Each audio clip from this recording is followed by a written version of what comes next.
global advertiser for innovative outdoor solutions. कल्पना जी, सबसे पहले तो तमाम पत्रकारों की तरफ से आपको नए साल की ढेर सारी शुभकामनाएं। आप सभी को भी बहुत बहुत शुभकामनाएं। 2018 सबका बहुत ही क्रिएटिव जाए, सब लोग अपने अपने आर्ट में क्रिएट करें। आप लोग भी अपने आपकी जो कलम की ताकत है उसको और सृजनात्मक तरीके से आगे लाए। न्यू ईयर आपके लिए भी बहुत खास है। कॉमनवेल्थ गेम्स में आप परफॉर्म करने वाले हो। जी। अपनी आवाज के जादू को आप बिखेरने वाले हो, जरा बताइए ऑडियंस को। ये बहुत ज़्यादा बहुत बड़ा एहसास है मेरे लिए। एक्चुअली मैं बहुत ही सिंपल शब्द में बोलूँ तो आई वाज शॉक्ड जब मुझे पता लगा कि मुझे चूज किया गया है। भारतवर्ष को एक तरह से मैं प्रतिनिधित्व करूंगी कॉमनवेल्थ गेम्स में। क्लोजिंग सेरेमनी में 2018 अप्रैल में मैं जा रही हूँ और अपने आप में एक सवाल आया कि मुझे क्यों खोजा गया। मैं भोजपुरी गायिका कल्पना। कहीं ना कहीं मुझे लगा कि 2010-11 से जैसे the legacy of Bhikhari Thakur या फिर भूपेन हजारिका जी को आदर्श मानने की बात जो मैं हमेशा बोलती हूँ, या फिर इस बार जब छठ किया भी विंध्यवासिनी देवी जी को एक तरह की समर्पित रहा वो गीत, और फिर उसकी विजुअल में वो छोटी फिल्म में जब बिहार में मुसलमानों द्वारा छठ पर्व को मनाना, ये या फिर चंपारण सत्याग्रह की बात करूंगी, तमाम शायद कहीं ना कहीं एक ऐसी राह पे हूँ मैं जो वर्ल्ड वाइड कोई ऑब्जर्व कर रहे हैं आपको, आप क्या कर रहे हैं क्या नहीं कर रहे हैं। सो आई थिंक मेरे जो काम रहा, जो बॉडी ऑफ वर्क्स रहा, ये क्रेडिट उसको जाता है। भोजपुरी गायिका होने के नाते, लोक गायिका होने के नाते ये बहुत बड़ा एहसास है कि मैं कॉमनवेल्थ गेम्स में पार्टिसिपेट करूंगी। कॉमनवेल्थ गेम्स अगले महीने होंगे, आई थिंक अप्रैल में। जी। तो उसमें आप कितनी गानों पे आप परफॉर्म करेंगे, आप क्या गाओगे बेसिकली उसमें, और बाकी क्या समा होगा उस दौरान? भाषा साहित्य को इम्पोर्टेंस दिया जा रहा है उस पे, और जहाँ तक मुझे अब तक पता लगा है, और स्पिरिचुअलिज्म एलिमेंट जो है हमारे भारतवर्ष की, उसको अहमियत दी जाएगी। क्योंकि मैं अलग अलग बोलियों पे काम कर रही हूँ, नॉट ओनली भोजपुरी तो प्रधान है मेरे लिए, but other than Bhojpuri, Assam की जो अलग अलग आदिवासी हमारी जो बोली है, देवरी, बोडो, मिसिंग, सोनोवाल, इन सब के बारे में भी बात हो रही है। और मैं खास इस नाते एक भावुक भी हूँ और एक गर्व का एहसास भी है कि मैं गंगा स्तुति, भिखारी ठाकुर जी का गंगा स्नान की भी कुछ पंक्तियाँ उस पर गाऊंगी। भारतवर्ष की अगर बात किया जाए, आस्था की बात किया जाए, नदियों के बारे में मैं गाऊंगी। ब्रह्मपुत्र से लेके जो गंगा जी की एक यात्रा रहा, फ्रॉम भूपेन हजारिका तो भिखारी ठाकुर, या फिर फ्रॉम ब्रह्मपुत्र तो गंगा जी, तो इस यात्रा को मैं गाऊंगी। कल्पना जी, आप ये शायद पहला मौका नहीं, इससे पहले भी आप इंटरनेशनल मंच पर आप गए हो और आपने इस भाषा को वहाँ पे परफॉर्म किया है, शायद ये चौथी बार होगा। जी। तो इससे पहले 3 बार जो आपने एक्सपीरियंस किया है उसे जरा शेयर कीजिए। फर्स्ट एक्सपीरियंस मॉरिशस में हुआ मेरा, और बट इंटरेस्टिंगली कहीं ना कहीं हमेशा भिखारी ठाकुर जुड़े रहे। वो प्लान नहीं रहा, लेकिन वो ऐसा हुआ। जैसे 2012 में मैं जब गई मॉरिशस, तो the legacy of Bhikhari Thakur को वहाँ की सरकार ने मान्यता दिया एक तरह से। आई डोंट नो आप लोगों को पता है कि नहीं, हमारे देश में तो अभी भी बोली है, लेकिन मॉरिशस में ये सेकंड लैंग्वेज है भोजपुरी। यहाँ से ज़्यादा मुझे पहला जो भिखारी ठाकुर जी के क्रिएशन पे, साहित्य पे सम्मान, वो उनके वहाँ की सरकार की आंखों में मुझे दिखा, और मंत्रालय में रिलीज किया गया the legacy of Bhikhari Thakur, और मैं मंच पे मैं भिखारी ठाकुर जी को गाई भी। तो वो पहला एहसास रहा। दूसरा, लैटिन अमेरिका से, वेस्ट इंडीज से मुझे वहाँ से एक्चुअली हमारे भारत सरकार को एक मेरे बारे में ये किया गया कि ये जो लेगेसी ऑफ भिखारी ठाकुर में काम किया गया है, कल्पना ये कौन है और इनको हम चाहते हैं। क्योंकि कहीं ना कहीं जो सुरिनामी, Guyana, Trinidad Tobago, Latin America की तमाम जो ये कंट्रीज है, हमारे जो पूर्वज है, खासकर उत्तर प्रदेश, बिहार से बहुत सारे लोग ब्रिटिश काल में वहाँ पे गए थे। उनको बहला फुसला के बोले या फिर मजदूरी करने के लिए एक तरह की एक अजीब सा माहौल में वो लोग गए। जहाज से वो लोग 3-3, 4-4 महीना उन लोगों ने यात्रा किया और बहुत संघर्ष करने के बाद आज वही सब कंट्रीज के वो लोग एक तरह के वही लोग राज कर रहे हैं। और दिल में अभी भी भारतवर्ष को, अपने पूर्वजों को अभी भी वो लोग याद करते हैं। शायद इसीलिए लेगेसी ऑफ भिखारी ठाकुर की जो इम्पोर्टेंस या मर्म है उसको उन लोगों ने दिल से समझा और इसलिए मुझे बुलाया गया। तो मैं गई और वहाँ भी ये दूसरा एक्सपीरियंस रहा। वहाँ भी भिखारी ठाकुर जी के साथ ही मैं कल्पना का नाम जोड़ा गया। थर्ड कौन सा रहा? Norway, yes, thank you. Third Norway में मेला फेस्टिवल, ये लास्ट ईयर ओनली 2017। हालांकि इसमें नॉट ओनली भिखारी ठाकुर, यहाँ एंथोलॉजी ऑफ बिरहा जो एक मेरा दूसरा प्रोजेक्ट है उसके बारे में मुझे कहना होगा। मुझे लगता था कि बिरहा अब तक बिरहा मैं कभी गाई नहीं थी और हमेशा से मैंने सुना था दिनेश लाल यादव जी को या फिर विजय लाल यादव जी को। और हमारे अभी के भोजपुरी फिल्म इंडस्ट्री जो बॉम्बे से परिचालित होती है, बहुत ही बेहतरीन राइटर है कवि प्यारे लाल जी। तो फिल्म के लिए तो वो लिख रहे हैं लेकिन ओरिजिनली उनकी जो पहचान है वो बिरहा गायन से है, लेखन से है। तो मुझे लगा कि भिखारी ठाकुर करने के बाद मुझे लगा कि उत्तर प्रदेश की बिरहा बिहार में भी गाया जाता है, आई नो, बट कहीं ना कहीं उत्तर प्रदेश ज्यादा हावी रहा इस पे। तो मैं उनके पास गई एक्चुअली, प्यारे लाल जी के पास। तो एंथोलॉजी ऑफ बिरहा, उसकी जो ग्रामेटिकल एलिमेंट्स है, व्याकरणिक जो तत्व है कि खड़ी बिरहा, दो पंक्ति का बिरहा, दो लाइन में, जैसे राम भैले जोगिया लखन बाया रगिया के दोनों भैया हो गए फकीर, अगरवा में डाली हले तुलसी जी के मलबा है, और दोनों भाई मंगले अयोध्या में भीख। ये 2 लाइन में ही ये स्टोरी खत्म है। अगला नेक्स्ट लाइन, ओही वृंदावनवा में पकली बाईरिया की राधा तोड़े दरिया झू काय, अरे कहू बाईरिया राधा तोड़हू ना पवली की है, अरे कन्हा दिहल बासिया नूरे बजाए। So writing point of view से कितना इंटरेस्टिंग है कि 2 लाइन की फर्स्ट 2 लाइन्स का सेकंड 2 लाइन्स से थीमेटिक कनेक्शन कुछ भी नहीं है। तो ये खड़ी बिरहा प्यारेलाल जी ने कहा कि ये अब ना के बराबर है, बहुत कम सुना जाता है। और उसके बाद वो बोलते गए कि अनुप्रास की जो होता है कि जैसे माँ अनुप्रास या फिर कक्काहारा, वहाँ पे पहला लाइन में का, सेकंड लाइन में खा गा, इस तरह से जो लेखनी की जो एक परंपरा रहा, आई थिंक ये बहुत ही एडुकेटिव एक अप्रोच है बिरहा में। और मुझे लगता है इस सब में अगर लोक भाषा की बात किया जाए, ये सब में स्टडी होनी चाहिए बच्चों को लेके खासकर। और मुझे लगा एंथोलॉजी बिरहा करना चाहिए, तो वो एक प्रोजेक्ट बन पड़ा।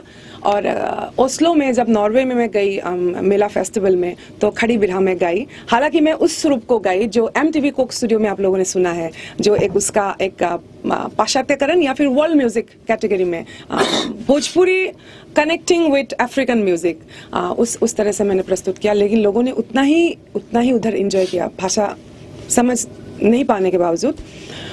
और 2018 अब ये बहुत बड़ा एहसास है। ये तमाम जो है ये तो है ही मॉरिशस से लेके, लेकिन कॉमनवेल्थ गेम्स को मैं और अलग नज़र से देख रही हूँ, क्योंकि हाल ही में ये 2017 की बात करनी होगी मुझे एक्चुअली। 2017 कमाल का रहा, सिर्फ मेरे लिए नहीं है ये लोक भाषा, लोक गीत फ्रॉम आसाम टू हमारे बिहार, उत्तर प्रदेश, बहुत ही ये रहा। मीन्स एक तरह से मेरी भाषा में अगर कैसे बोलूँ, मीन्स हमेशा जो एक कोशिश रहती है ना कि नेक्स्ट क्या, आगे क्या, ये एक परवान जो चढ़ने की बात है, उस तरह से मैं बोलूँगी।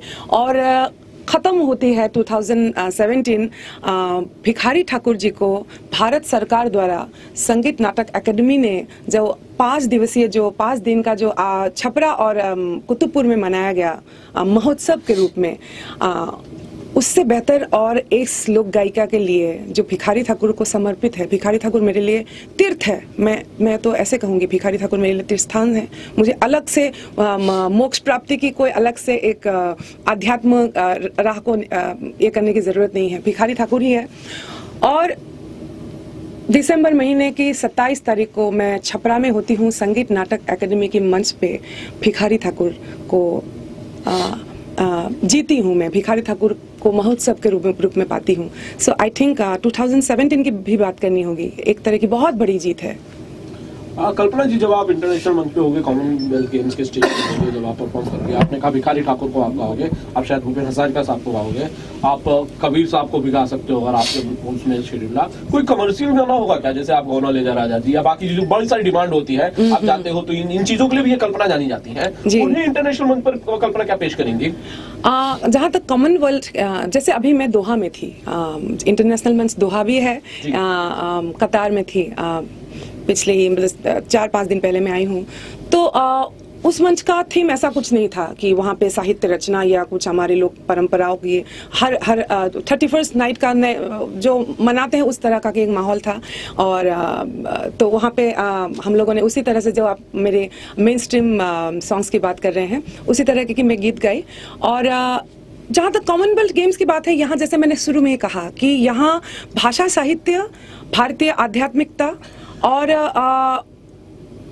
उसकी बात की जाएगी। तो उस बात को कहने के लिए जिन गीतों का प्रयोजन है, तो उस तरह से हम लोग करेंगे। हालांकि 7 दिन का वहाँ पे वर्ल्ड के अलग अलग जगह से जो आर्टिस्ट आएंगे, उनसे मुलाकात, हम लोग एक दूसरे को समझने की कोशिश करेंगे। कहाँ पे किस तरह से जो गैप्स होते हैं ना, इस गीत से भोजपुरी एक गीत से श्रीलंका के एक लोकगीत में कैसे जाएंगे, वो तमाम जो प्लानिंग्स है वो वहाँ ही एग्जैक्टली पता लगेगा।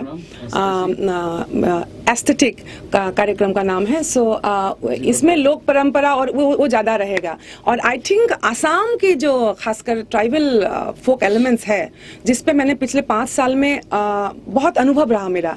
अपनी ही जगह है, लेकिन फिर भी अपने ही जगह को हम लोग नहीं जानते हैं। और जैसे मैंने कहा कि हर मंच का एक विषय होता है। जैसे भक्ति जागरण में या डिवोशनल भजन के कार्यक्रम में हम अचानक एंटरटेनमेंट एलिमेंट नहीं लाते हैं, उसी तरह की बात है। इसमें मुझे बहुत प्रॉब्लम नहीं होता है। हालांकि हाँ, मैं हजारों गीत गाई हूँ, 30 अलग अलग भाषाओं में गाई हूँ। और उस नाते हाँ, कभी जैसे मैं आसाम में भी जाती हूँ, तो भोजपुरी जो गायिका कल्पना है, वो सुनने के लोगों को बहुत चाहत रहती है। तो असमिया होने के बावजूद आसाम के लोग चाहते हैं कि कल्पना द्वारा भोजपुरी सुना जाए, तो उसके लिए मुझे कुछ रखना पड़ता है। बाकी आप फोकस रह के आप काम करेंगे तो क्या किसको सुनना। जैसे ये बोली की शब्द की भी बात होती है। मान लीजिए मैं मैक्सिमम जो गाती हूँ, शुरू से ही मैं आम लोगों के गीतों को, आम लोगों के शब्दों को ज्यादा गाई हूँ। एक होता है सोफिस्टिकेटेड एरेना, मैं वहाँ की उसकी गायिका मैं अपने आप को नहीं मानती। मैं आम लोगों की, आप गणेश के पापा का शब्द ले लीजिए, चाहे आप गवनवा लेजा राजा जी की बात क्यों ना करें। गवनवा लेजा राजा जी क्या था एक्चुअली, एक जो लोअर वर्ग के जो आम जनता है, एक स्त्री खुले रूप से अपने प्यार की अभिव्यक्ति कर रही है, और शब्द का प्रयोग कैसा होगा उस पे, तो वो एक अलग विषय हो गया। और उसी में अगर मैं विद्यापति जी की रचनाओं में जाऊं, अभी मैं नेक्स्ट विद्यापति जी पे काम करने की हम लोग का फर्स्ट सिटिंग हो गया, तो वही अगर विद्यापति जी को आप देखें तो उनकी शब्द चयन अलग है। क्योंकि भूखे पेट जो मजदूर वर्ग है, उनके लिए गाना, उनके लिए शब्द चयन, कोई लिखेंगे भी तो वो शब्द की प्रयोग अलग होता है, गाएंगे भी तो वो शब्द का प्रयोग अलग होता है। और वही अगर मैं पैडी फिल्म्स में अगर मैं वो मजदूर वर्ग को लेके जा रही हूँ, शब्द तो वही होगा, लेकिन वहाँ प्रेजेंटेशन को मुझे थोड़ा चेंज करना पड़ेगा। मैं किन को परोस रही हूँ, ये गीत इम्पोर्टेंट। सो ये सब बातें सोचा ऑफकोर्स जाता है। थोड़ा सा इसके साथ सिर्फ आप सीधा जाके गा दिए ऐसा नहीं होता, आपको थोड़ा सा स्टडी करना तो पड़ता है। एक गाना तो हम लोग सुनना चाहेंगे आपसे कल्पना जी, आपके हाँ, तो मैं भी सुनाऊंगी एक बहुत ही, हालांकि मुझे बहुत शब्द याद नहीं है, लेकिन अभी हाल ही में मैं गाई। फिल्म का नाम है ओ शिट। हमारी बिहार की जो मुसहर कम्युनिटी है, उनके इर्द गिर्द घूमता हुआ एक इंटरनेशनल फिल्म है। हालांकि इसको देश में बाद में रिलीज किया जाएगा, अभी फिलहाल बाहर इसको फेस्टिवल्स के लिए बनाया गया है। उसमें एक गाना ऐसा है, आपकी और मेरी बात है इसमें, जैसे भैया हो भैया मजदूर भैया कि हम ता बनल किसान, हम ता बनल किसान कि कि हमर बेटा भूखले सुते हो राम। भैया हो भैया मजदूर भैया कि हम ता बनल किसान, हम ता बनल किसान कि हमर बेटा भूखले सुते हो राम। रुई हम धुनीला कपड़ा बनावेला, कपड़ा से भरल बा दुकान, कपड़ा से भरल बा दुकान कि हमर बेटा लंगटे घूमे हो राम। इसकी जो रचना है इसका देखिए कितनी खूबसूरत है। आपकी और मेरी बात है, या फिर हम तो फिर भी शायद बॉम्बे में अलग एक स्थिति में है जहाँ तक दैनंदिन जीवन जीने की स्थिति है, लेकिन कहीं ना कहीं लोग गायिका होने के नाते आप वापस में चली जाती हूँ। मेरे पापा विपिन पटवारी जो मुझे साइकिल पे बिठा बिठा के घूमते थे अलग अलग मंच पे, या फिर हमको साल में सिर्फ 2 बार कपड़ा मिलता था, हम 4 बहन, और पापा मम्मी के पास इतना पैसा नहीं था कि कभी भी कुछ पसंद आ जाए तो ले सकते थे। नहीं, प्लानिंग होता था कि दुर्गा पूजा में या फिर असम की जो बिहू उत्सव है, ये दोनों उत्सव में ही हमको वो कपड़ा अफोर्ड कर सकते हैं। तो ये सब गीतों में वो बात है, आपकी अपनी बात है। सो आई थिंक भोजपुरी है, लेकिन देखिए प्रेजेंटेशन इज इंटरनेशनल।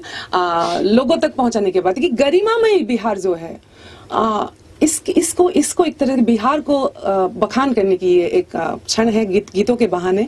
और खुशखबरी है मेरे लिए, मैं आपसे आपका हेल्प चाहिए। बेगम जान फिल्म की जो गीत है ओ रे कहारो, और इस बार फिल्म फेयर में नॉमिनेटेड है। और एक है runningshadi.com जो बप्पी डा के साथ, बप्पी लाहिरी के साथ में गाई थी, प्यार का टेस्ट। दोनों ही फिल्म नॉमिनेटेड है, गाने भी नॉमिनेटेड है, बट इस बार उसमें वोटिंग का एक सिस्टम डाला गया है। सो मैं चाहूंगी कि आपके थ्रू मैं सबको अपील करती हूँ कि ओरे कहारो और runningshadi.com को, कल्पना को इसमें जीतने का एक मौका दीजिए। भोजपुरी गायिका तो हूँ, हमेशा उसको श्रद्धा से देखती हूँ, लोक गायन को ज्यादा इंपॉर्टेंस देती हूँ, बट देन ऑल्सो कभी कभार अगर बॉलीवुड से भी बुलावा आता है तो उसको ना नहीं करती हूँ। बॉलीवुड सबसे पॉपुलर इंडस्ट्री है। सो प्लीज आप सबको रिक्वेस्ट है कि इसको वोटिंग जरूर करें। बिल्कुल, thank you Kalpana ji. Thank you so much. Thank you so much. Global Advertiser for innovative outdoor solutions. Global as a company, it has never compromised on its service quality and commitment, and that is the reason our clients do keep on coming again and again to us for our service. The mission of the company is to rise on the graph of betterment for every campaign handled by us.